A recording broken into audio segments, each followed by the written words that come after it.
गुरु प्यारी सात संगत जी, आप सभी को प्यार भरी राधा स्वामी जी। आज हम आपको जो साखी सुनाने जा रहे हैं, यह मुझे ब्यास में एक सेवादारनी ने बताई थी। यह बिल्कुल सच्ची साखी है कि बाबा जी ने अपने एक सेवादार की तड़प देखकर उसको दर्शन देने के लिए ब्यास कैसे बुलाया। सुनिए इस साखी में। एक बार एक सत्संगी पति पत्नी थे। वह सत्संग घर में बहुत सेवा करते थे। रोज सुबह सत्संग घर में 6 से 8 बजे तक सेवा चलती है। वह दोनों रोज सेवा पर जाया करते थे और बड़े प्यार से गुरु घर में सेवा करते थे। सेंटर में वह सबके साथ प्रेम से बात करते थे। सभी भाई बहनों के साथ हंसते बोलते थे। सेवा पर जाने से पहले आंटी जी घर का काफ़ी काम करके जाती थी ताकि घर में बहू को मुश्किल ना हो। ऐसे काफ़ी समय बाबा जी की दया से ठीक चलता रहा और फिर कोई ऐसे कर्म का भुगतान करने का समय आ गया कि एक दिन अंकल जी का एक्सीडेंट हो गया और उनको काफ़ी चोट लग गई।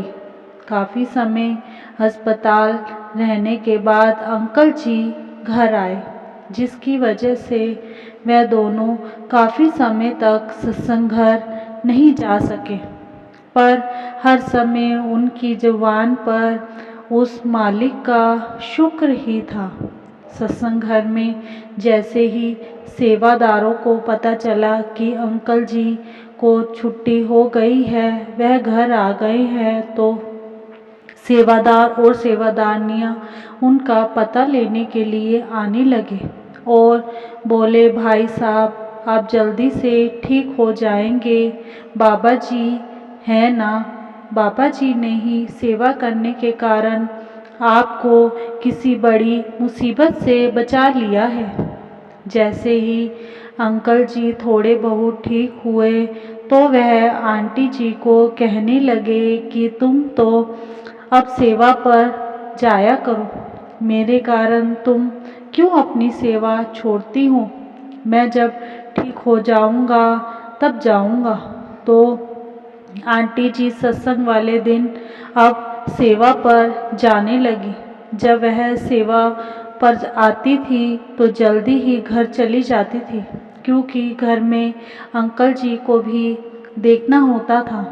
जैसा कि आप सब जानते हैं कि सेवादारों को सेवा पर ब्यास या किसी मेजर सेंटर सिकंदरपुर, दिल्ली, रुद्रपुर, सूरतगढ़, सरसावा, जहाँ भी बाबा जी का सत्संग प्रोग्राम होता है जाना पड़ता है। आंटी जी को सत्संग घर में उनकी जत्थेदारनी उनको ब्यास जाने के लिए कहती थी, तो आंटी जी कहती थी कि अभी उनकी तबीयत पूरी ठीक नहीं हुई है। जब वह पूरी तरह से ठीक हो जाएंगे तो मैं अपने आप ही नाम लिखवा दूंगी। 2-3 महीने के बाद जब अंकल जी थोड़ा ठीक हो गए तो आंटी जी ने ब्यास जाने के लिए अपना नाम लिखवा दिया। अंकल जी भी अब बेटे के साथ दुकान पर जाकर बैठ जाते थे। जब आंटी जी ब्यास के लिए स्टेशन पर जा रही थी तो अंकल जी से दुकान पर मिलने चली गई। अंकल जी को राधा स्वामी बोला और कहा, मैं ब्यास जा रही हूँ। तो अंकल जी रोने लगे और बोले, बाबा जी को कहना कि मुझे भी ब्यास बुला ले। आंटी जी भी रोने लगी और रोती रोती स्टेशन की ओर चली गई। उनके स्टेशन जाने के कुछ ही देर के बाद एक सरदार जी उनकी दुकान पर आ गए।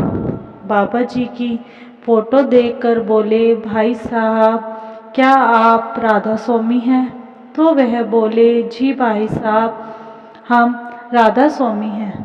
वह सरदार जी बोले, आप कुछ उदास लग रहे हैं। क्या बात है? तो वह बोले कि मेरी पत्नी अभी अभी 6 महीने के बाद ब्यास गई है। पहले तो वह 1-2 महीने के बाद चली जाती थी। मैं भी उसके साथ चला जाता था। हम दोनों मिलकर सेवा करते थे। लेकिन बाबा जी की मौज की मेरा एक्सीडेंट हो गया था और मुझे चोट लग गई। अब तो मैं ठीक से चल भी नहीं सकता, तो ब्यास जाकर सेवा कैसे करूँगा? वह सरदार जी बोले, बस इतनी सी बात है। शुक्रवार को सेंटर से ब्यास के लिए एक बुजुर्गों की बस जा रही है। आप उसमें अपना नाम लिखवा सकते हो। तो अंकल जी बोले, क्या वह मुझे लेकर जाएंगे? सरदार जी बोले, क्यों नहीं लेकर जाएंगे? कहो तो मैं आपका नाम लिखवा देता हूँ। आप बाबा जी के दर्शन करने के लिए इतना तड़प रहे हैं, उदास लग रहे हैं, वह आपको अवश्य लेकर जाएंगे। बाकी उस कुल मालिक पर छोड़ दो। वे सरदार जी उन्हें फ़ोन नंबर भी दे गए कि आप इस नंबर पर बात कर लेना, और वह राधा स्वामी बोलकर चले गए।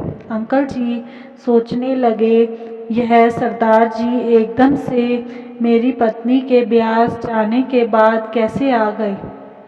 शायद यह बाबा जी हैं जिन्होंने मेरे अंदर की तड़प को देखकर और मुझे ब्यास बुलाने के लिए वह दुकान पर आ गए।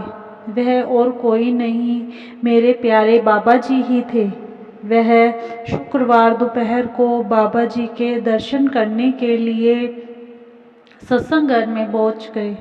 वहाँ से वह बस से लुधियाना में गए, रात को लुधियाना में रुके और वहाँ से सुबह 3 बजे ब्यास के लिए रवाना हो गए। बस में कुछ अटेंडेंट होते हैं जिन्होंने अंकल जी का पूरा ख्याल रखा। बस में ऊपर चढ़ने और उतरने में उन्होंने उनकी मदद की। शनिवार सुबह ब्यास बुजुर्गों वाले पंडाल में पहुंच गए।